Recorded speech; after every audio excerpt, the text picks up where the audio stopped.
everyone, I'm Elodie Chabrol, a science communicator, and today I'm going to talk to you about Twitter, how to use it and how to enjoy it. Twitter is amazing for science communication because you can reach at the same time scientists and a really broad range of general public. But to enjoy it, you need to know how to use it. So today I'm going to give you some tips to use it like a pro. First, you need a good bio. The bio is what describes you and it's what people are going to basically judge you in a second. So it needs to be good, it needs to say who you are. Obviously, you need a good picture. You need a cover. It doesn't have to be a science cover, it could be mountains, it could be anything you like to do on the side. When it comes to your name, you need to have your plain name, and the text on the bio needs to describe who you are and what you do easily. Don't forget to tag the accounts that you're going to talk about in your bio. For example, if you're a postdoc in an institute, don't forget to do @ and the name of the institute, because then it helps people. They just have to click on it and they know instantly where or what you talk about. Don't forget the hashtags. If you want to talk about science communication, for example, the hashtag SciComm is great. If you want to talk about neuroscience or climate change or anything like that, just put the hashtag you're going to talk about the most. There is a spot for a web page, so that could be anything from your LinkedIn profile to the lab web page. Don't hesitate to use it so people can check and have more details on you. So for example, in my bio, I was a PhD at the Brain Institute, I mentioned it.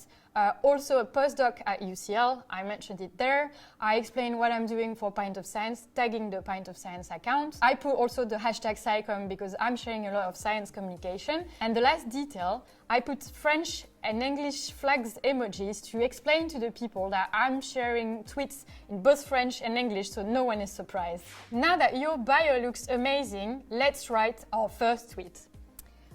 A tweet is 280 characters long. If you want to add more, you press the plus and then you can create a thread where all the tweets are going to be linked together. You don't have a limit on the number of tweets you can add to a thread. On each tweet, you can add up to 4 pictures. If you want, you can do a poll up to 4 choices. And you have 2 options that are only on the computer. It's the emojis, because on the phone you have it already on your keyboards, and the scheduling. The scheduling is amazing when you want to send your tweets an hour later, a month later, whenever you want, but not just exactly at the moment you write it.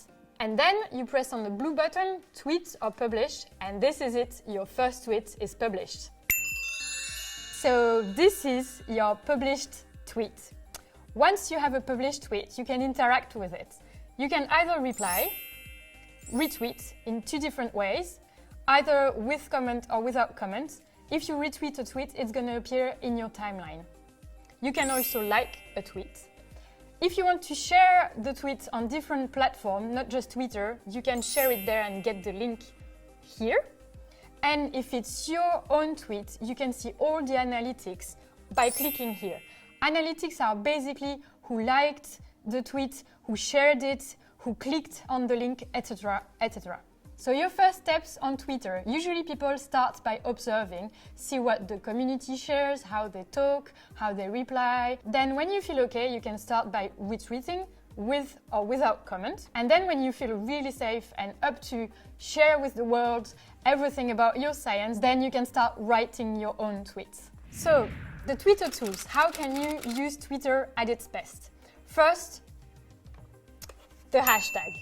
The hashtag is basically gathering all the tweets that have the same hashtag together. You put hashtag AXA Research Fund, for example, or hashtag SciComm in a tweet, and all the tweets that have these hashtags are going to be presented in a page. If you click on the hashtag, you're going to see all of them, all the lists. So it is great, for example, when you go to an event, when you go to a conference, because then tweets can be found really easily and you can be part of a discussion with it. Another great tool on Twitter are the moments. The moments are only available on the computer. Moments are a gathering of different tweets. It's like a mini book of tweets from you, but also from other people. It is great because you can add a cover picture, you can also add a description, and then at the end you get a URL that you can share on different platforms as well as on Twitter. And one of my favorite tools on Twitter, it is the possibility to create lists. So what are the lists? You can basically create a list of people that you follow or you don't follow. You don't have to follow them to put them in the list. You can create lists that have different topics, for example, or even if you go to conferences and you meet lots of people and you want to organize that, you can create lists that are going to be from the day of the conference, for example, or from the day of the meeting. Lists are a great way to escape the noise of Twitter and focus on a subgroup of people. You can have private lists just for you to organize your thoughts and to organize your community, but you can also have public lists and you can share around if you, for example, want to create a list of great scientists you love, and you can share that list to everyone. Now that you have a great bio, that you know how to tweet and you're good with the tools of Twitter, I'm going to explain to you how to create the perfect tweet for science communication. The first rule is to make sure your tweet is jargon-free. The second rule is going to be have a visual. Sometimes in the link you have a built-in visual. Just make sure it looks good and it's not a graph with like too many complicated numbers. Third rule, don't forget if you need to use some hashtags, verify the hashtags as well. If you have a link, put the link, make sure it's a good link that works. One last tip, don't forget to tag your institution or your funders to be sure they reshare your work and they can amplify the communication around your research. For example, if you want to share your latest paper, I would do a thread because obviously a scientific paper cannot be explained in only one tweet. Make sure your first tweet is really nice with visual and the link and everything because it's kind of the cover of the book. And then start adding new tweets to the thread.